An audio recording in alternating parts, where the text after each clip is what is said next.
Welcome to everyday cooking. இன்னும் எங்கள் சேனலுக்கு சப்ஸ்கிரைப் பண்ணாமல் இருக்கிறீங்களா? மறக்காமல் கிளிக் பண்ணுங்கள் சப்ஸ்கிரைப் பட்டனையும் பெல் ஐக்கானையும் எப்போது எங்களோட கனெக்டடாக இருங்க. And subscription free. இன்னைக்கு நம்ம ஆந்திரா ஸ்பெஷல் அரிசலு எப்படி செய்யறதுன்னு பார்க்கலாம். 1 கிலோ இங்கே நான் பச்சரிசி எடுத்திருக்கேன். ரொம்ப முக்கியமான விஷயம், இது கண்டிப்பாக 10லேருந்து 12 மணி நேரமாவது ஊறணும். மாவில் இருக்கிற ஈரப்பதம் இதுக்கு ரொம்ப ரொம்ப முக்கியம். அதுக்கு கண்டிப்பாக இது நல்லா ஊறணும். ஊறினதும் தண்ணியை வடிகட்டிட்டு உலர்த்தாமல் அப்படியே உடனே மிஷினில் கொடுத்து அரைச்சிருங்க. மாவு நல்ல பொடியாக இருக்கணும், அது ரொம்ப ரொம்ப முக்கியம். அப்போ தான் அதிரசம் உதிராமல் வரும். அதே மாதிரி மாவில் ஈரப்பதம் கண்டிப்பாக இருக்கணும். அதனால தான் நம்ம காய வைக்காமல் அரிசியை அப்படியே அரைக்கிறோம். இந்த அரிசியை நீங்கள் மிக்சியிலையும் அரைக்கலாம், பட் நல்லா பொடியாக இருக்கிற மாதிரி பார்த்துக்கோங்க.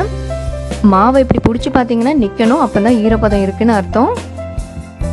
எதுக்கும் ஒரு தடவை சலிச்சு எடுத்து வச்சுக்கோங்க, அது உங்களுக்கு ஃபைனான பவுடர் கிடைக்கிறதுக்கு ஹெல்ப் பண்ணும். அடுத்த முக்கியமான விஷயம் பாகு. இதுக்கு நான் ஒரு 2 கப் அளவுக்கு வெல்லம் எடுத்திருக்கேன். இதில் கொஞ்சமாக தண்ணி விடுங்க, ரொம்ப விட்டுறாதீங்க. ஜஸ்ட் அந்த வெல்லம் கொஞ்சம் கரையிறதுக்கு ஹெல்ப் பண்ணும் இது, அதுக்காக தான். இதை நீங்கள் கை விடாமல் கிளறிட்டே வாங்க, ஈவனாக இருக்கணும். இது உருட்டு பதம் வரணும், அது வரைக்கும் நம்ம கிளறணும். வெள்ளத்தில் யூஸ்வலாக சின்ன சின்ன குப்பைங்க இருக்கும், அதை அவாய்ட் பண்ணோம் அப்படின்னா நீங்கள் இதை கரைஞ்சதும் உடனே அதை சலிச்சிட்டு மறுபடியும் இந்த மாதிரி ஊற்றி கிண்ட ஆரம்பிங்க. இந்த மாதிரி பபுள் பபுளாக வந்தோடனே கொஞ்சம் கேர்ஃபுல் ஆகிக்கோங்க. இதுக்கப்புறம் எப்போ வேணாலும் உருட்டு பதம் வரலாம். உங்களுக்கு இப்போ பார்த்தாலே தெரியும் நல்லா கெட்டியாயிடுச்சு. இந்த ஸ்டேஜில் நம்ம பதம் செக் பண்ணிடலாம்.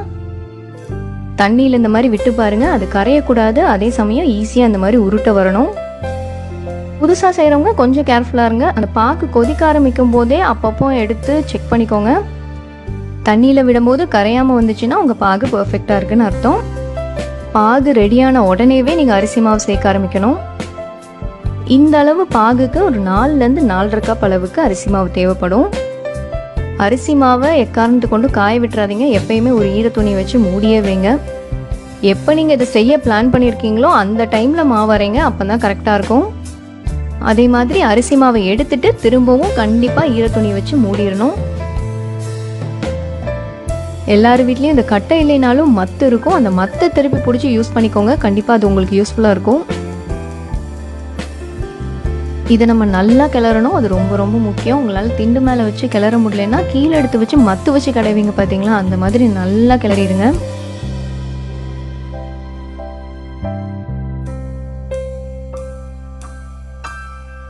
மாவு இந்த அளவுக்கு நல்லா சாஃப்டாக வரணும், அப்போ தான் நம்மளோட அதிரசமும் சாஃப்டாக டேஸ்ட்டாக இருக்கும். பாகு நல்லா சூடாக இருக்கும் போதே மாவு கண்டிப்பாக கிளறிடணும். அண்ட் வெதுவெதுப்பாக இருக்கும் போதே நீங்கள் இதை உருண்டை பிடிக்க ஆரம்பிக்கலாம். மாவை இப்போ சின்ன சின்ன உருண்டைகளாக்குங்க.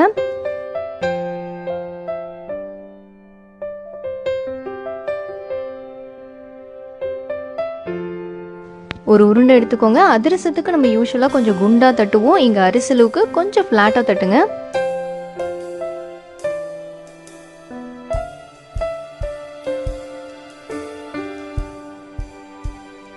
ஃப்ளேவருக்கு இதுக்கு மேலே எள்ளு ஆட் பண்ணிக்கலாம்.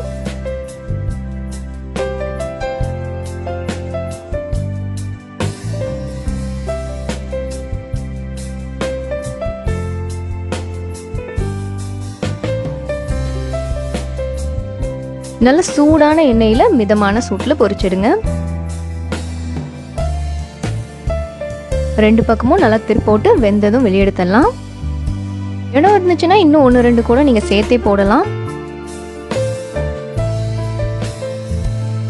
இதோ முதல்ல இது ரெடி ஆயிடுச்சு, நம்ம வெளியெடுத்துடலாம்.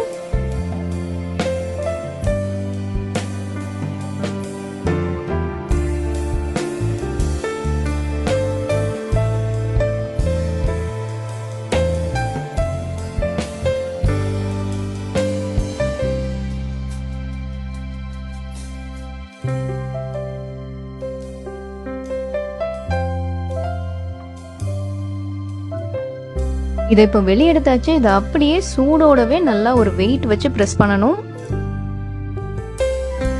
இப்படி நீங்கள் அமுக்கும் போது எண்ணெய் எல்லாம் கூட வெளியே போயிடும்.